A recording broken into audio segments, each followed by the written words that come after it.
La mauvaise haleine, également appelée halitose, reste tabou, au point qu'on ose rarement en parler. Sincèrement, moi je n'ai pas de mauvaise haleine. Il y a des amis qui ont la mauvaise haleine. Quand tu es assis en classe, ils viennent te saluer déjà même ces odeurs. C'est désagréable, mais au fait, tu ne peux pas les diper, c'est beaucoup vexant. Si tu as un bonbon en poche, tu enlèves le bonbon, tiens, il faut sucer. J'étais à l'église un dimanche. Et ma voisine, chaque fois qu'elle me posait une question qu'elle voulait donner une réponse, vraiment je ne pouvais pas la regarder pour répondre. L'odeur qui sortait vraiment de sa bouche là n'était pas agréable. J'essaie de voir si ce sont ses dents qui sont peut-être noires ou bien tartrées, mais j'ai vu que finalement ses dents étaient bien blanches. Cocody, centre de consultation et de traitement odontostomatologique, Cicitos. Ici, sur 100 patients, 30 souffrent d'une mauvaise haleine ou mauvaise odeur de la bouche. Nous recevons beaucoup de patients souffrant de la mauvaise haleine. Certains savent qu'ils souffrent de mauvaise haleine.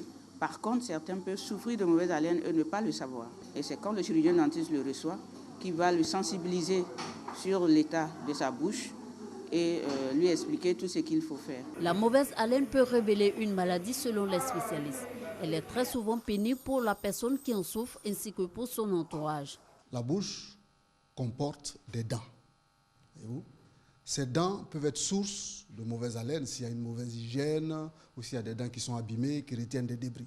Mais en même temps, la bouche, c'est un carrefour dans lequel aboutissent ce qu'on appelle les voies digestives. Donc, même si vous avez des dents très propres, que vous avez des problèmes, par exemple d'ulcères ou de digestion difficile et tout, les gaz qui sont issus de cette digestion vont remonter à la bouche et on va percevoir la mauvaise odeur. Vous avez certains médicaments.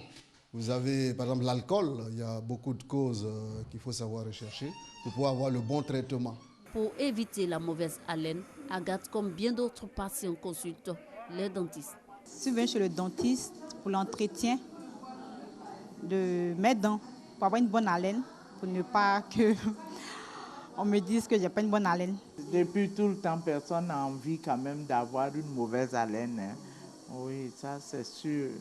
Je supporte ça mal chez mes semblables. Bon, je fais l'effort aussi pour entretenir ma bouche. Mes petits-enfants me disent toujours, on dit de nous brosser le matin, de nous brosser quand on a fini de manger. Bon, quand on fait ça, c'est sûr que la mauvaise haleine s'éloigne de nous. Hein. Avoir une mauvaise haleine n'est pas une fatalité. En dehors du brossage régulier des dents, il existe plusieurs solutions pour venir à bout d'une haleine fétide. Tant qu'on n'a pas éliminé les dépôts qui sont sur les dents, la personne risque de continuer à avoir la mauvaise haleine. Tout chirurgien dentiste peut traiter la mauvaise haleine, mais il y a des services spécialisés. Quand c'est un problème qui devient trop grave, il faut voir le service de parodontie dans lequel je suis. En ce cas, on fait des traitements plus poussés jusqu'en dessous de la gencive pour éliminer tous les dépôts qui sont sur les dents. Et quand on a fini ce traitement au niveau de la bouche et que la mauvaise haleine persiste, il faut que le patient aille voir le médecin généraliste pour rechercher s'il ne souffre pas d'un diabète, des problèmes digestifs, des problèmes pulmonaires, des problèmes au niveau du nez. Retrouver une bonne haleine est donc possible. Consulter au moins 2 fois par an le chirurgien dentiste permet de retrouver le sourire.